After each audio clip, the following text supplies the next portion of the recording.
finally found some time to do some work on this quilt. Today I'm putting some borders on. G'day people, I'm Sharon, welcome to my channel. Since I didn't want to introduce any other colours into this quilt, I needed to work out how much fabric I had available for making borders.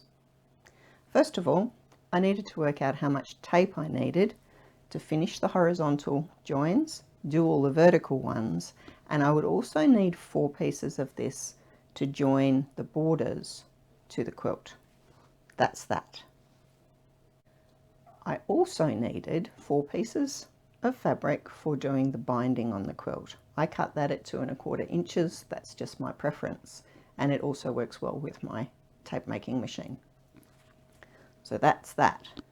That left me with about 11 inches of fabric, basically the length of this quilt. So it was divided into 4 pieces, top, bottom, left and right sides. 11 inches divided into 4 is 2 3/4 inches. So I had 4 pieces, 2 3/4 inches wide. I cut some pieces of other fabric to use as my backing, and I put a piece of wadding in and stitched them together down the sides. So that gives me 4 border pieces for the top, bottom, left and right, each 2 3/4 inches wide. So I'm going to start by joining my border onto my quilt exactly the same way I did before. So I've got a zigzag and it's 5mm wide and 2mm long.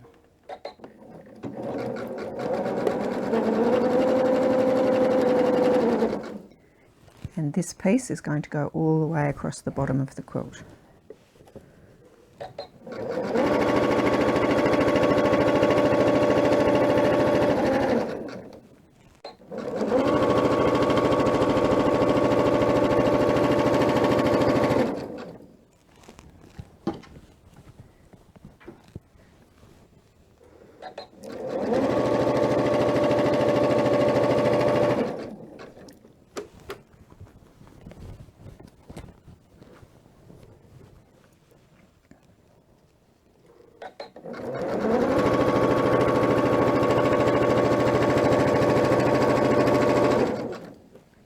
As I've shown you before, once the pieces are zigzagged together, they're actually very firm. So all I'm needing to do now is to cover those joins. You can see there where the border has been joined to the blocks. I'm going to add the tape, and then I want the purple thread on this inside edge so that it matches this. When I put the bits between the blocks before, let's try and get that up there, I did a row of purple stitching on either side of the blocks of the tape, and I want this to match it, so I'm going to do a row of the purple stitching on the side where the block is. This happens to be a template block, so there's nothing in it.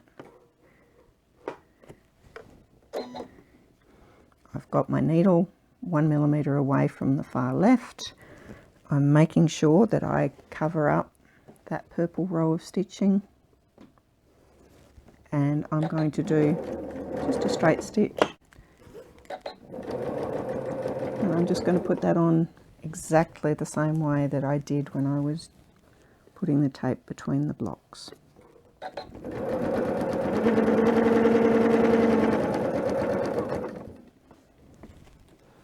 And it's completely exactly the same. It's just that this piece is long and this is made up of shorter pieces. So borders are no different to anything else.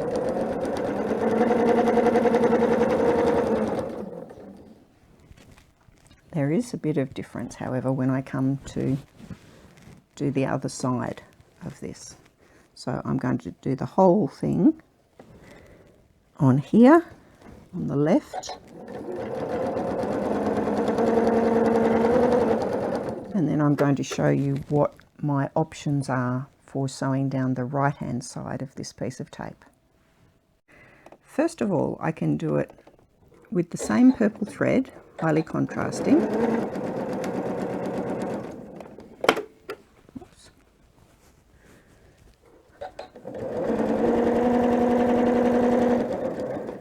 And that will give one particular style that will show up highly this tape. The next way I can do it is that I've changed the thread, and I've now got a thread that sort of matches this fabric.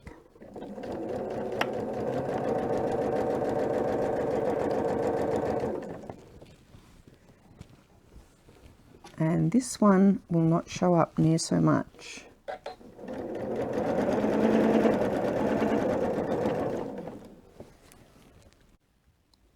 Two purple, one purple and a matching pinky purple thread. But the way I'm actually going to do it is that I am going to hand stitch this down. Here is how the tape looks when I have joined it with the purple thread on each side. And here is how it looks when I've joined it using a matching thread on the side that is towards the border. This is what it looks like when I have hand stitched that edge of the tape down. Pretty much it looks like a seam in the fabric. If I had also hand stitched this top piece down, that would also look like a seam in the fabric. It does of course take a lot longer to do because it's hand stitching. Now that you've seen how you can stitch this tape down without it looking like top stitching, so you can hand stitch it in place, perhaps if you're a hand embroiderer and you're doing a quilt that is blocks of hand embroidery, you could use that as an opportunity to do some more hand embroidery on your quilt. It could have an amazing effect. See you next time.